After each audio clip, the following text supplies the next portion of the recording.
guys Bihu আহি পালেহি নহয় বিহুৰ চাগে আখৰা কৰিছে আপোনালোকে নহয় জানো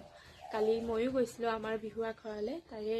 ভাল লগা মোমেণ্ট কেইটামান মই মোৰ ফোনত ভিডিঅ' কৰি আনিছিলোঁ ভাবিলোঁ আপোনালোকৰ লগতো শ্বেয়াৰ কৰোঁ চ' ব'লক ভিডিঅ'